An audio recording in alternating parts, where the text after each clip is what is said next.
ನೋಡಿದ್ದೇನೆ. ಈಗಾಗಲೇ ಸೋದರಿ ಉಮಾಶ್ವರು ಹೇಳಿದ ಹಾಗೆ ಸಕಲ ಕಲಾ ವಲ್ಲಭ ಎಲ್ಲ ರಸಗಳನ್ನು ಹರಿದು ಕುಡಿದಿರ್ತಕ್ಕಂಥವ್ರು ಸಹಜವಾದ ಅಭಿನಯವನ್ನು ಮಾಡಿರ್ತಕ್ಕ ಅದರೊಳಗಾಗಿ ಜನಸಾಮಾನ್ಯರ ಪಾತ್ರಗಳನ್ನ ಜೀವಂತವಾಗಿ ನಮ್ಮ ಮನೆಯಲ್ಲೇ ಏನು ನಡೀತಿದೆ ಅನ್ನೋ ಒಂದು ರೀತಿಯಲ್ಲಿ ಪಾತ್ರ ಮಾಡಿದಂಥವ್ರು. ಹಾಗಾಗಿ ಹೆಚ್ಚಿಗೆ ಸಿಂಹಾಸನದಿಂದ ನಮ್ಮ ಅವರ ನಟ್ಟು ಮತ್ತು ರಘು ಅವರು ಕೂಡ ಆ ಸಿಂಹಾಸನ ಚಿತ್ರಕ್ಕೆ ಭಾಗಿಯಾಗಿದ್ರು. ಹಾಗಾಗಿ ನಾವು 3 ಜನ ಇಲ್ಲಿಗೆ ಒಟ್ಟಿಗೆ ಕೊಟ್ಟಿದ್ದೀವಿ. ಅನಂತ ಅವ್ರ ಬಗ್ಗೆ ಹೆಚ್ಚಿಗೆ ಏನು ಹೇಳೋದಿಲ್ಲ. ರಾಷ್ಟ್ರ ಮಟ್ಟದಲ್ಲಿ ಯಾವತ್ತೋ ಈ ಪ್ರಶಸ್ತಿ ಬರಬೇಕಾಗಿತ್ತು, ತಡವಾಗಿ ಬಂದಿದೆಯಲ್ಲ, ಆದ್ರೂ ಕೂಡ ಸಂತೋಷ ಪಡೋಣ.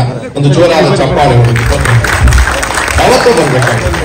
ಹಾಗೆ ರಘು ಅವರು ಕೂಡ ಆಡು ಮುಟ್ಟದ ಸೊಪ್ಪಿಲ್ಲ ಅನ್ನೋ ತರದಲ್ಲಿ ಬೇಕಾದಷ್ಟು ಕೆಲಸ. 2-3 ವಿಚಾರ ಹೇಳ್ತೀನಿ. ನನಗೂ ಅನಂತನಾಗ್ ಅವ್ರಿಗೂ ಬಹುತೇಕ ಸಾಮಾಜಿಕ ಸಿನಿಮಾಗಳಲ್ಲಿ ಹೆಚ್ಚು ಮಾಡಿದ್ದೀವಿ.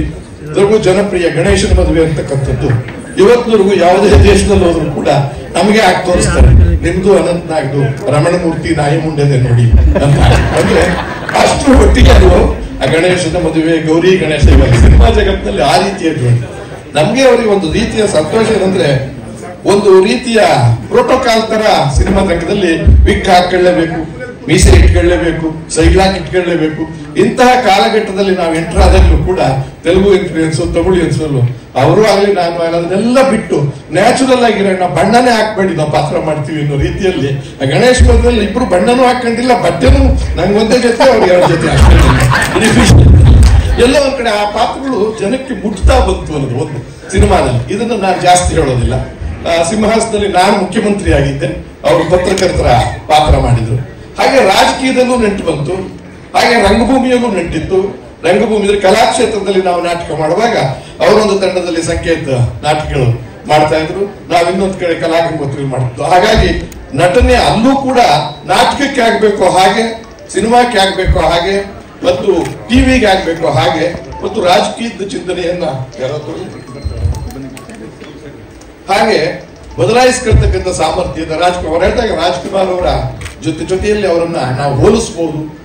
ಬರೀ ರಾಜ್ಯದಲ್ಲ, ರಾಷ್ಟ್ರದಲ್ಲಿ ವಿಶ್ವವಿಖ್ಯಾತ ನಟ ಅಂತ ಮಾತನ್ನ ಅವನು ದುರಾದೃಷ್ಟವಶಾತ್ ನನಗೂ ಅವರು ರಾಜಕೀಯದಲ್ಲಿ ಚುನಾವಣೆಗೆ ನಿಲ್ಲಬೇಕಾಗಿ ಬಂತು. ಪಕ್ಷಗಳು ಬೇರೆ ಬೇರೆ ಒಟ್ಟಿಗೆ ಇತ್ತು. ನಾನು ಅನಂತನಾಗ್ ಅವ್ರ ಬ್ರದರು ಎಲ್ಲ ಜನತಾ ಪಾರ್ಟಿ ರಾಮಕೃಷ್ಣ ಹೆಗ್ಡೆ ಅವ್ರಿಗೆ ಜೊತೆಲಿ ಪ್ರಚಾರಕ್ಕೆ ಹೋಗ್ತಿದ್ದವ್ರಿಗೆ ಯಾವ್ಯಾವ್ದೋ ಕಾರಣಕ್ಕೆ ಯಾವ್ಯಾವ್ದೋ ಪಾಠ ಈ ಮಲ್ಲೇಶ್ವರದಲ್ಲಿ ಅವ್ರ ಜೊತೆಲಿ ನಾನು ಫೈಟ್ ಮಾಡ್ಬೇಕಾಗಿ ಬಂತು.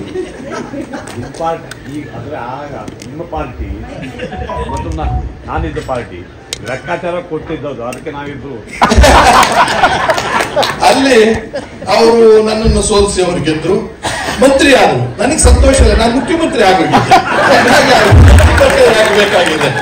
ಮುಖ್ಯಮಂತ್ರಿ ಪಟ್ಟ ಕಿತ್ಕೊಂಡಿಲ್ವಲ್ಲ ಅಂತ ಒಂದು ಸಂತೋಷ ಆಯ್ತು. ಇದ್ರೊಳಗೆ ಯಾಕೆ ಇಲ್ವ ಆಗೋದಿಲ್ಲ, ಕೊಟ್ಟೋಗಿ ಕಿತ್ಕೊಳ್ಳಕ್ಕೆ ಆಗಲ್ಲ. ಹಾಗಾಗಿ ದುರಾದೃಷ್ಟವಾದ ಬಲವಂತಕ್ಕೆ ಮತ್ತೊಂದು ಕಡೆ ಈ ಚುನಾವಣೆ ನಿಲ್ಬೇಕಾಗಿ ಬಂತು ಅವ್ರ ಮೇಲೆ. ಈ ಚಾಮರಾಜ ಪೇಟೆಲ್ಲ SM ಕೃಷ್ಣ ಅಂತ ದಿಗ್ಗಜ ಮುಖ್ಯಮಂತ್ರಿಗೆ ನಾನು ನಿಂತೆ, ಅವರು ನಿಂತೆ, ಇಬ್ರು ಮಾತಾಡ್ಕೊಂಡು ಸೋತು. ಅವ್ರು ಗೆಲ್ಲಿ ಮುಖ್ಯಮಂತ್ರಿ ಎಲ್ಲಾದ್ರೂ ಉಂಟೆ ಮುಖ್ಯಮಂತ್ರಿಗಳ ಅವಮಾನ ಆಗ್ಬಿಟ್ರೆ ಆಮೇಲೆ ನಾವಿಬ್ರು ಕಾಫಿ ಕುಡ್ಕೊಂಡೆ ಕ್ಯಾನ್ವಾಸ್ ಹೋಗ್ತಿದ್ವಿ. ಯಾರ್ದೋ ಮನೇಲಿ ನಡೆದಂತ ಘಟನೆ ಇವೆಲ್ಲ ನೆನೆಸ್ಕೊಂಡಾಗ ಎಲ್ಲಿಂದ ಎಲ್ಲಿಗೆ ಹೇಗೆ ಹೋಗ್ತೀವಿ ಅಂತಕ್ಕಂಥದ್ದು ಬಹಳ ಸಂತೋಷ. ಒಂದು ಸಣ್ಣ ಘಟನೆ ಹೇಳಲೇಬೇಕು, ಅದು ಇದು ಇಷ್ಟು ತಿಳಿದು ಸತ್ಯ.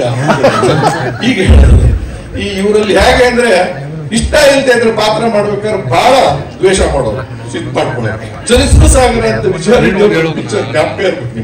ನೀವಿರೋ ನಾನು ವಿಲನ್ನು, ಸುಂದರರಾಜ್ ವಿಲನ್, ನಾನು ಮೇನ್ ವಿಲನ್ನು, ಅವರು ವಿಲನ್. ಅಲ್ಲಿ ಒಂದ್ಸರಿ ಶೂಟಿಂಗ್ ಹೋದೋ ಈ ಕಗ್ಲಿಪುಲ್ ಹತ್ರ. ನಾನು ಹೋಗ್ಬಿಟ್ಟು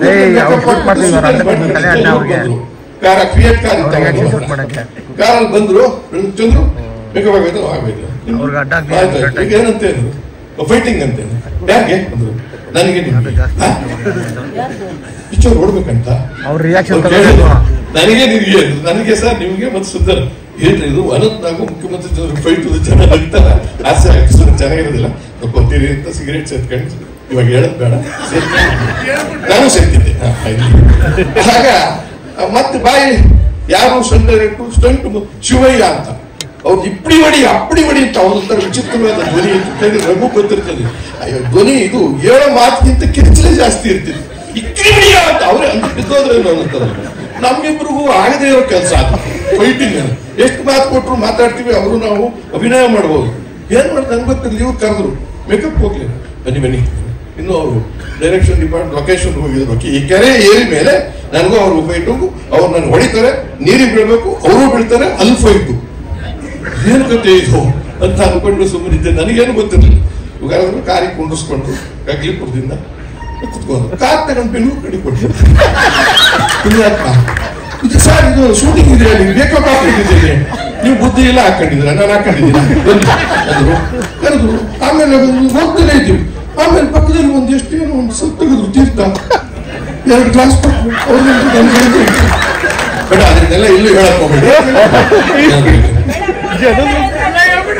ಅಂದ್ರೆ ರಬ್ಬರ್ ತಂದು ಬೆಳೆಸ್ಕೊಂಡ್ಬಿಡಿ.